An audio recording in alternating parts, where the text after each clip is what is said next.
is saying yes to greatness.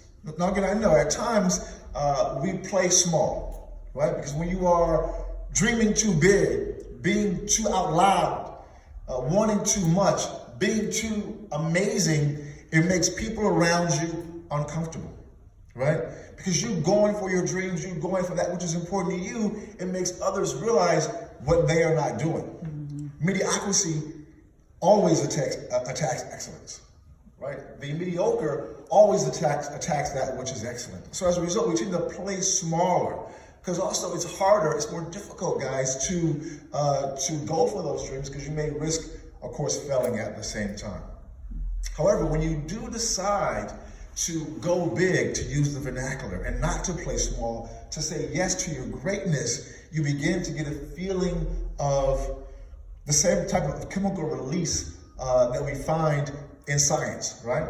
So, for example, I'm very, very good at writing books. I get up really, really early in the morning, I work on my various book projects, and literally every single time that I work on my books in the morning, I get an incredible emotional chemical release of serotonin, oxytocin, dopamine in my body every time. I feel great every single morning, right?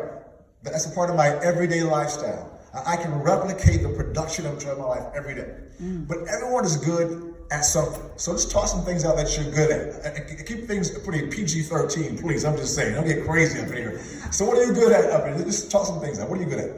Cooking. Cooking, what else? Writing. What? Eating. That's right. Right. So everyone is good at something. Here's the trick. If you want to take that thing that you're good at and work it up to make yourself great at it. That's the key. And there's such a powerful thing at actually being great at something, right? Is making that great meal, seeing people around you feeling so good about what you have done to serve them. It makes you feel good inside. Why? It's science.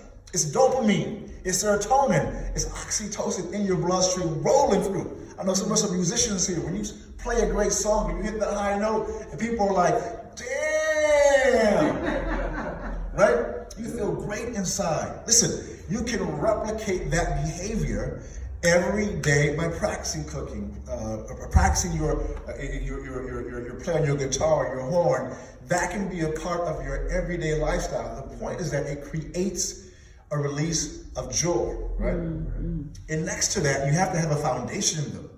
And saying yes to greatness really begins, though, by saying yes to being the greatest kind of person you can for yourself. So being your highest, best, greatest self. It's so hard for people just to be themselves, because folks around us want us to be somebody else. If you can just be great at being yourself, there's so much power in that, but it does take work. So one technique that's really effective is meditation. If you know mental health at all, you know that right now in the mental health community, meditation is the major technique that people are using for folks who face depression and anxiety, because it actually works. Although there's much miscommunication about what meditation is. It's oftentimes defined as clearing the mind, and it can involve that to a certain degree. But the ancients, the Egyptian approach, the old Kemetic approach is you meditate to commune with the spirit, the energy, the God inside of yourself. Call it spirit, call it God, call it energy, whatever you want to call that. You commune to the primordial thing inside of everyone. You touch the individual one, the one love, so to speak. And what that does is it gives you a sense of extraordinary power and joyfulness. So after meditating, you also get a sense, a release of endorphins into your bloodstream. So all those things are the foundation to building, saying yes to your greatness. And that is the key, is can we do that day to day as a lifestyle? I'm saying that yes, we can. And as you begin to do that every day, you know, the J, the O, the Y, as you begin to have that type of joy and make it your lifestyle, you're going to attract people to you who can help you manifest the rest of your goals in your dreams. And why is that true? Because people like to be around people who have that special spark, who are alive, who are in joy, who are feeling powerful, who are dynamic, who are trying to go for something bigger than themselves. Folks like to be around those who have a bigger project a bigger goal in mind, I think that can make the world a better place, for example. So as a result, being in the joy is going to enhance your level of productivity, both in terms of your personal life, but also in terms of serving those around you and galvanizing folks around you to come into your circle and help you become who you need to be, your greatest yet to be. All right?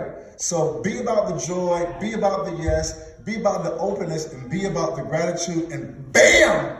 Watch your life explode into productivity. Thank you. I'm Dr. Michael Datcher. We'll see you next time. Peace. Yes.